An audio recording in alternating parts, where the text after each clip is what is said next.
حسبنا اللہ و نعم الوکیل نعم المولا و نعم النصیر ما شاء اللہ لا حول ولا قوة الا باللہ العلی العظیم اعوذ باللہ من الشیطان اللعین الرجیم بسم اللہ الرحمن الرحیم الحمدللہ رب العالمین الصلاة والسلام علی سیدنا و نبینا و طبیب قلوبنا و شفیع ذنوبنا بالزہراء محمد المصطفیٰ وعلى اہل بیت الطیبین الطاہرین المعصومین لا سیما امامنا المنتظر والحجۃ الثانی عشر روحی وارواح العالمین لترا بمقدمہ الفدا اما بعد فقد قال اللہ تبارک و تعالی فی کلام المجید تلک الرسل فضلنا بعضهم علی بعض۔ قرآن میں ہے کہ بعض رسولوں کو بعض رسولوں پر فضیلت عطا کی گئی۔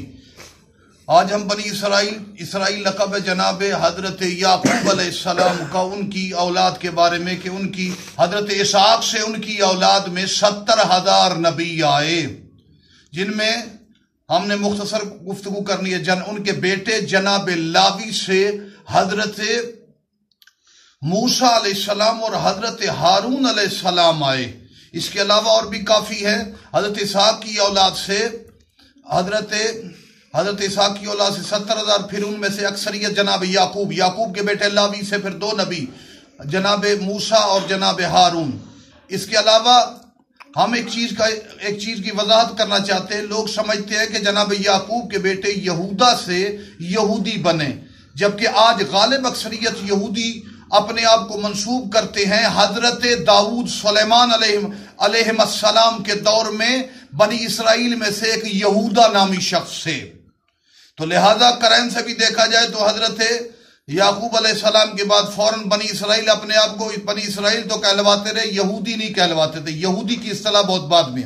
اس کے علاوہ لفظ یہودی کے اس اختلاف میں جیسے ہم نے بتایا کہ حضرت داؤد علیہ السلام یا ان کے قریب آس پاس دور میں جو یہودا تھا اس سے یہودی ہے۔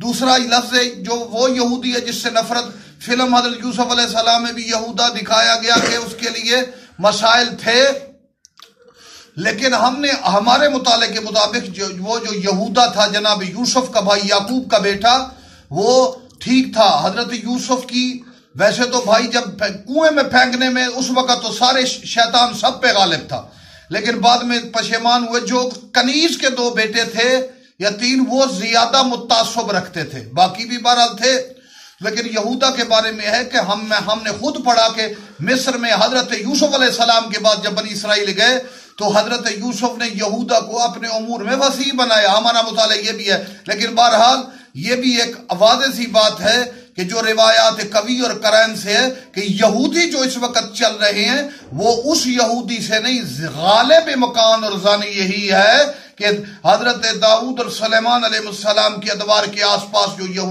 یہودا نامی تھا اس سے یہودی تھے۔ بہرحال ان بنی اسرائیل میں اچھے لوگ بھی تھے، برے بھی تھے۔ ہم یہاں پر اپنے کلپ کا اختتام کرتے ہیں۔ والسلام علیکم ورحمۃ اللہ وبرکاتہ۔